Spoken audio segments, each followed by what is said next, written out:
People are jumping each other, falling behind, whatever the case may be. It's not like I don't do it every day, but, it's talked about pretty much all the time, and you kind of see where you're at.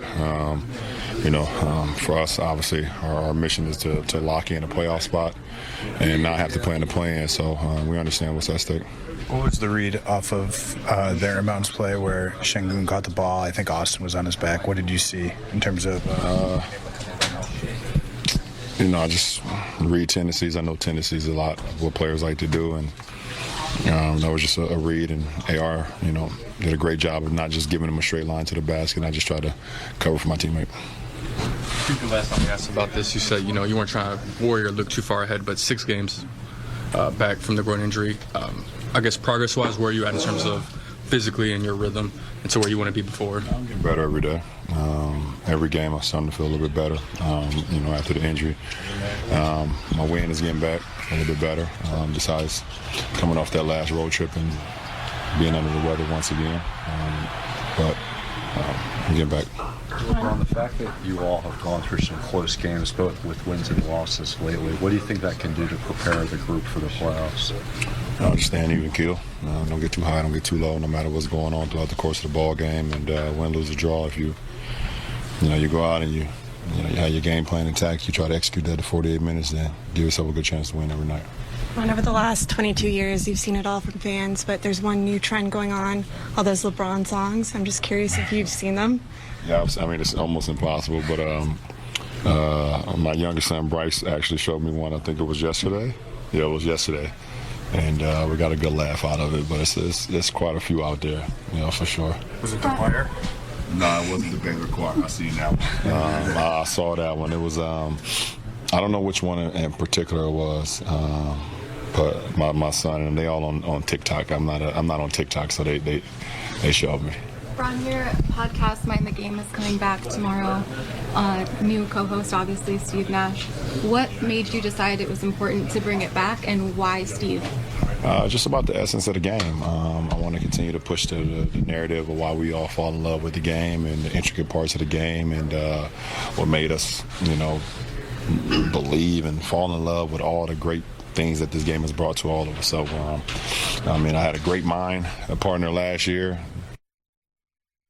Partner again as my head coach, and now I got a great partner to sit across from now, and the great mind of Steve Nash. So it's going to be super exciting. It's going to be pretty much just picking back up where we kind of left off from last year. Just speak about the essence of the game, and while we kind of all fell in love with it from nostalgic era to we loved, things that you love to do, what you love about the game, the intricate parts about the game, what makes it so competitive, what makes it so great, what makes every era great in their era to where we are now today. So, and also giving people the insight of, real basketball knowledge, so I think it'd be a breath of fresh air for everybody.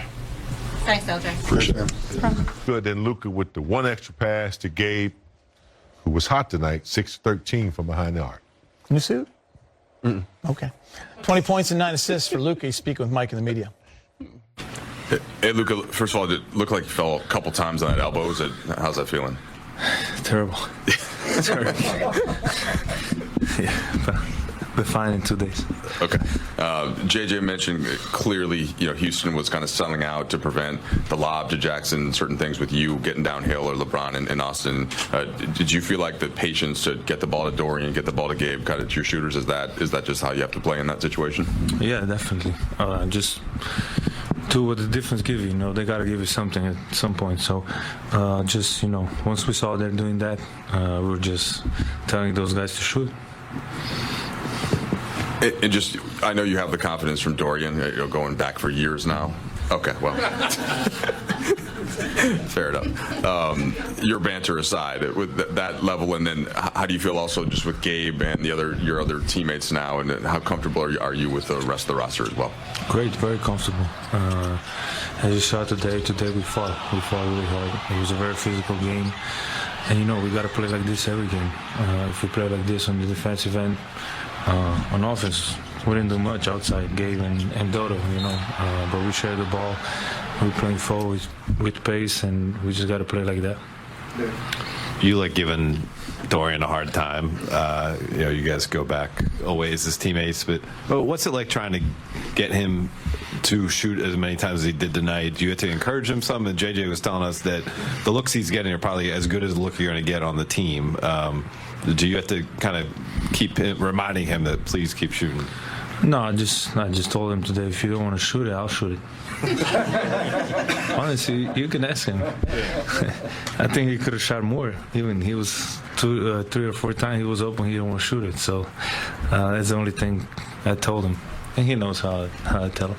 Do you recognize, though, his maybe reluctance to do that, considering, there is you and LeBron and Austin, like really talented offensive players, and he plays a team style of brand of basketball, like that you understand the why he maybe is not just looking to gun? Yeah, but he talked in practice when he shoots with me, so I don't see why he didn't want to do it in the game. But no, I mean, he's a great player. Those players you need on team. Never complain. Play 48 minutes, play 0. He's never going to say a thing. And he's a fighter, man. Always love him. Always love how he plays, and just happy to be reunited with him. Luka, JJ said with so few games remaining, you guys have started to talk a little bit more about seeding and the playoffs as a group, and that this point of the season is about ramping up for the playoffs and just that urgency. Have you felt that, especially these last couple of games against Memphis and Houston, from you guys? Yeah, definitely. That was 4th in the West or 5th and 2nd in the West. Those are potential playoff matchups, and we knew what we need to do. So I think that's how we play hard, and that we just went out and wanted to get a win.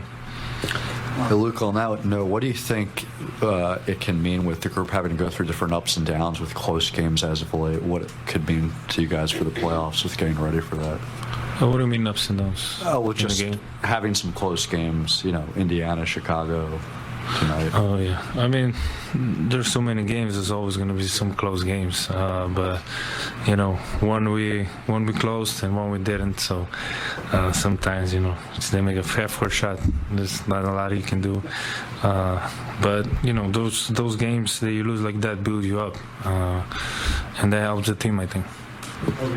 At this point in the season, how much do you pay attention to the standings and, push for specific seeding, as you guys close the regular season? A little bit. We talk as a group mostly, but we just got to go game by game. That's what I always say. You can't look forward. You got to go game by game. Every game is a different challenge, so just got to go game by game.